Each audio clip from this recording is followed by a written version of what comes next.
Hello students, in this lecture we will solve one problem and then we will see Bloch theorem. So the problem is estimate the temperature at which there is a 1% probability that a state with energy 0.4 electron volt above the Fermi energy will be occupied by an electron. So in order to solve this problem, I think you must be remembering the formula that is for the Fermi energy. So let's see the solution. So f of E is the probability distribution function of the Fermi energy, and you can say the probability here, it is the energy that is given. E is equal to EF plus 0.4 electron volt. This is in electron volt energy. So if we substitute these values in this equation, so we will get 1% probability, means 1 upon 100, which is equal to 1 upon 1 plus exponential raised to, this is the energy in electron volt, minus EF upon k beta T. So if we substitute the values, we will get so here error function exponential raised to EF plus 0.4 minus EF upon k beta T, which gives us 99. And finally, if we substitute the values, we can get the value of temperature, which is some 1008 Kelvin. So like this way we can solve this problem. Many times you will be asked a problem related to this, you can say this Fermi distribution function. You have to properly substitute the values and get the final answer. Bloch theorem states that for the motion of the particle or electron moving in a periodic potential, the solution of the Schrodinger's equations are modulated by the function uk of x having the same periodicity as that of the lattice. So in order to understand this Bloch theorem in detail, we will see the the following derivation.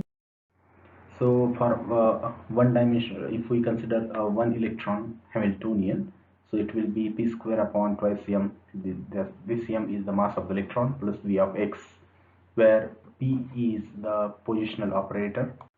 P is the momentum operator, which is minus h cross dava by dava x, and v of x is the periodic potential.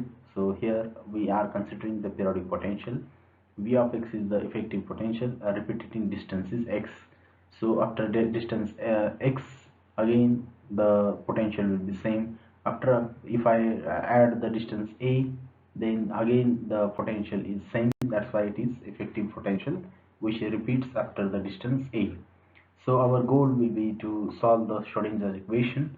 So main equation is h psi is equal to E psi. Here the periodic potential is we represented the wave function by psi k of x, where the k is the eigenvalue level. So first, it is convenient to define the transitional operator T. You can say this operator is newly defined. We have to show that this operator T is commutes with the Hamiltonian H. So we will take advantage of that. For any function f of x, T is defined by the T of translation operator operating on that wave function f of x gives us f of x plus a, means the function repeats after distance a.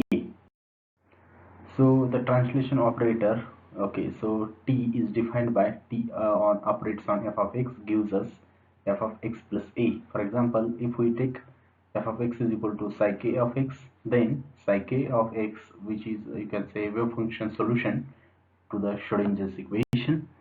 So we can write T operates on the psi k of x, which gives us psi k x plus a. Now for the to find the eigenvalues of T, so we can write the equation like this. T operates on wave function psi k of x gives us lambda k into psi k of x, where this lambda k will be an eigenvalue of T. But we also know that T operates on this gives us T operates on psi k of x gives us psi k x plus a. But okay, so we have already defined this equation. So if we equate these two equations from 1 and 2, it is, you can say, fairly easy to show that psi k is equal to e raised to I k a, and psi k x is equal to e raised to I k x into uk x. So uk is the periodic potential. So uk of x is equal to uk x plus a.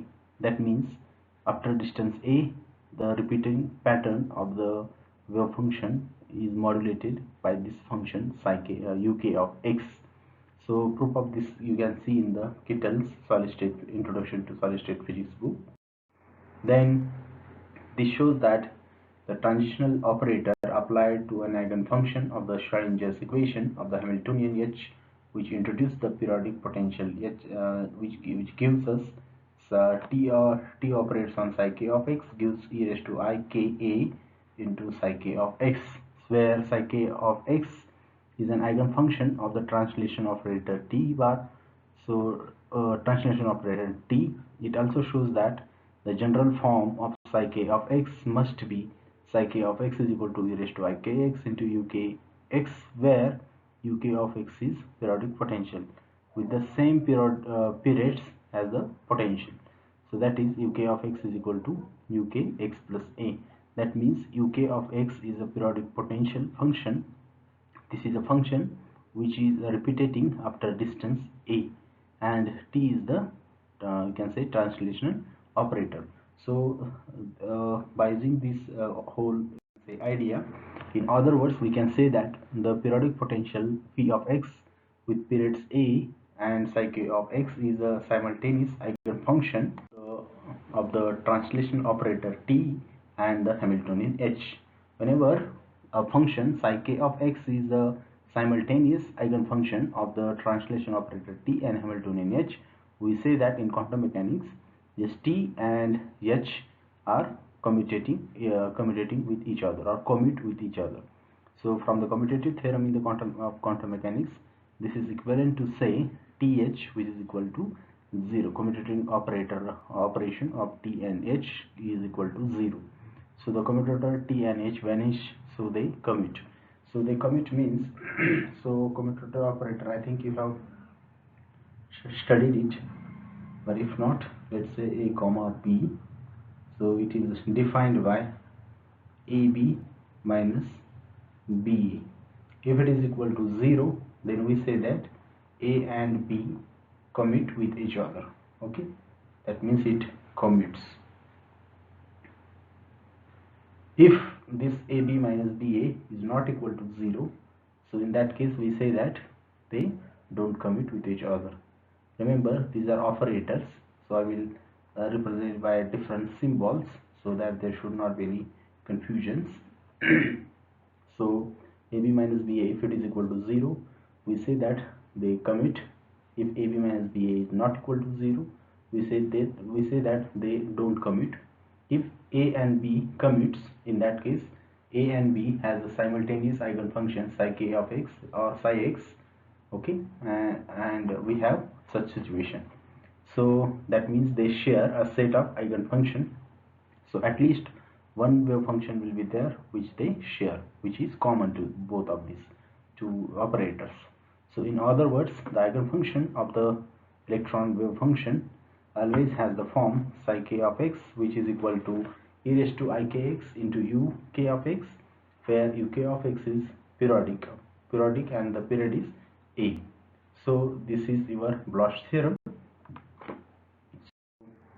So you can say, we can write it like this: the periodic potential V of x, the eigenfunction of h, that is the Hamiltonian wave functions of the electron, are always have the form psi k of x is equal to e raised to I k x into u k of x, with u k of x is equal to so u k of x is equal to u k plus x plus a. That means this is your periodic function, so which is also called as Bloch functions. So recall, for the free electron, the wave functions have the form, you can say psi k of x is equal to e raised to I k x. So e raised to I k x, this is, you can say, plane wave equation. So a Bloch function is the generalization of the plane wave for an electron in a periodic potential. It is plane wave modulated by the periodic function uk of x with the same period as v of x. So period of v of x and period of uk of x is the same for the you can say Bloch functions. So with this we will stop here. We will see the band structure or nearly free electron model. Then we will go to you can say band structure, and we will stop here. Thank you.